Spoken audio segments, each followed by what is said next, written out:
All right, this book is titled Seashore. It is a nonfiction book, which means it has lots of information in it.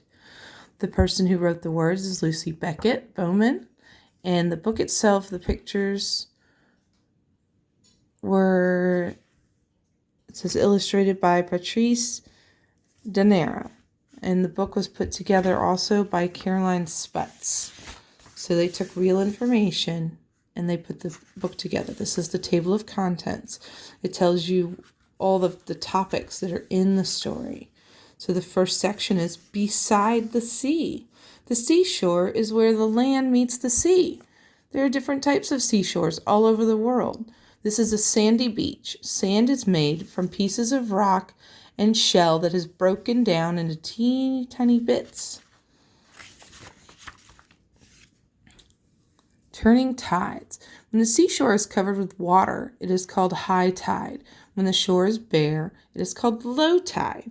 The tides happen twice a day.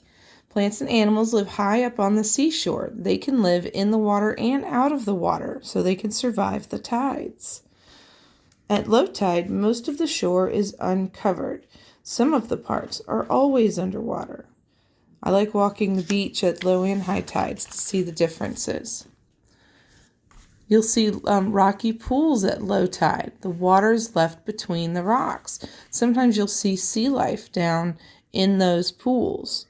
So in this one, you can see some crabs and starfish and mussels. There's a sea anemone. All kinds of cool things can stay in that water in the tide pools. Sea anemones live on rocks in the pools. It waves its tentacles to attract the fish. If a fish touches the tentacles, it can be stung by the powerful poison. The anemone guides the fish to its mouth and then eats it. And there are some fish that can live in anemones, just like Nemo, of course, the clownfish. Shiny seashells. Many seashore creatures have shells that cover their bodies. Scallops swim by pushing water as they open and close their shell. Nautilus shells grab their food with their long tentacles and pull it inside their shell. Abalone have strong shells that are really hard for other creatures to break. You see the crab trying to get into that shell right there? Hermit crabs don't grow a hard shell like most crabs. They go and find another shell, and they move into it. So when their shell gets too small, they need to go find a bigger one. Hermit crabs are pretty fun. I used to have some of those as pets in the classroom. Plants at the seashore. They have to survive strong winds and salty air and water. This is sea holly. The leaves are very, very thick so that they're not bothered and torn by the winds. There's also thrift that grows between the rocks so that the salty water can't reach it. Sea kale has long roots that reach way down below the ground to find fresh water. And then there's marram grass, have leaves that roll up to trap damp air inside so that they won't dry out. They're all adapted in some way to living near the shore. It's pretty cool. Seaweed. Seaweed is a type of plant that grows underwater at the shore. Some seaweed has pods called air bladders in the fronds or leaves. The pods are full of air so that they can float. Seaweed doesn't have roots. Instead, it has a sucker called a holdfast that can stick to a rock. Most seaweed has a slimy layer that stops it from drying out at low tide. When the tide comes in, seaweed floats up and the fronds spread out. Flying feeders. Many birds live at the seashore because there's a lot of food there for them to eat. Gannets fly over the water and dive down to catch fish. Oyster catchers use their long beaks to pull worms from the sand. Turnstones, it's a bird called a turnstone because they turn the stones over to look for food underneath. How funny. Birds build nests and lay eggs by the seashore. This puffin has collected sand eels to feed its babies. Oh, a puffin. Oh, you guys, look. We read about this creature a long time ago in September. It was a creature that the boy said he saw at his grandparents' house in Malaysia. Does anybody remember the name of it? I'll give you a second. Okay, let's see if you were right. It says, at the seashore, many animals spend time on land and sea. Mud skippers, right there, breathe through gills when they are swimming. On land, they breathe through their wet skin. Did you remember that it was a mud skipper? Some of you even drew those pictures of mud skippers about that story. And we see them again. Sea otters hold their breath when they dive underwater to look for food.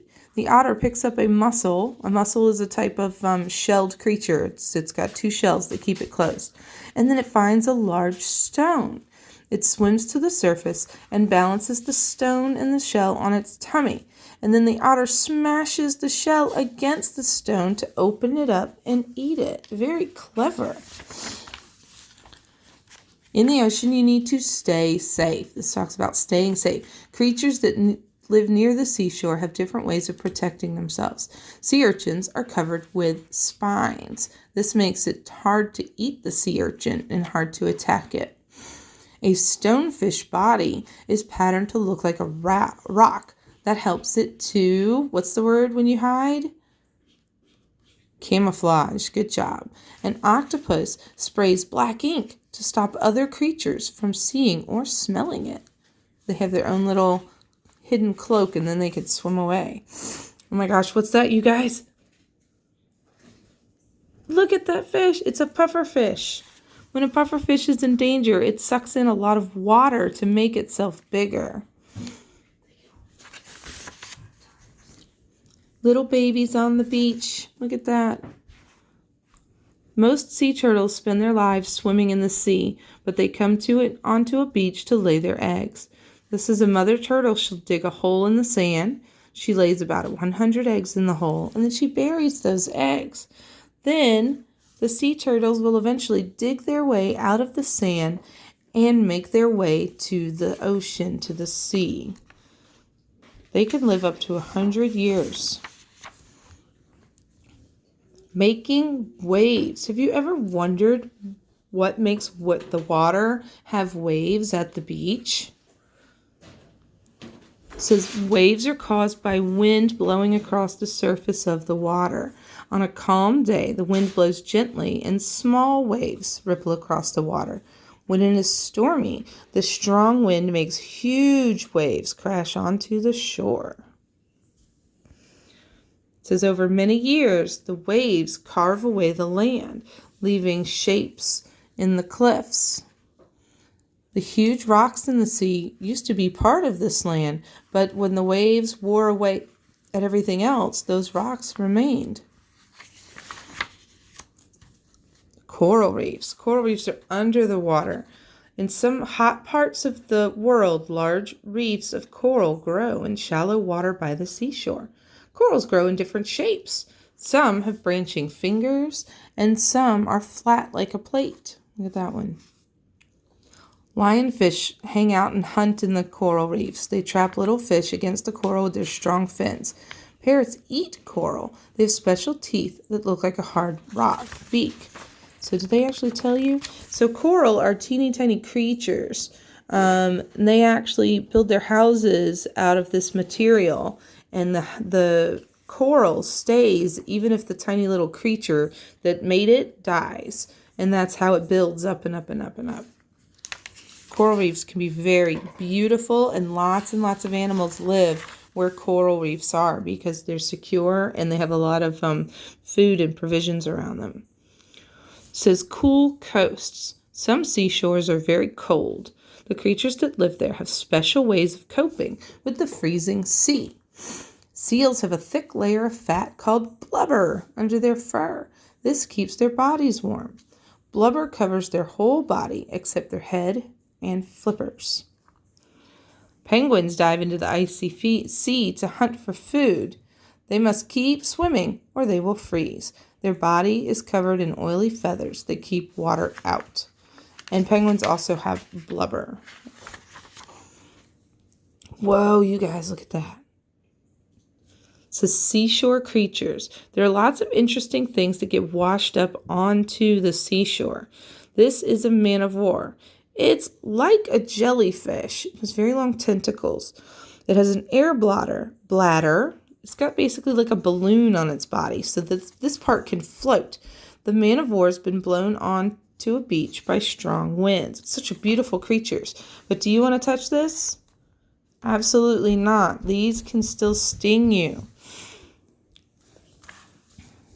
Small dogfish and rays lay their eggs inside an egg case.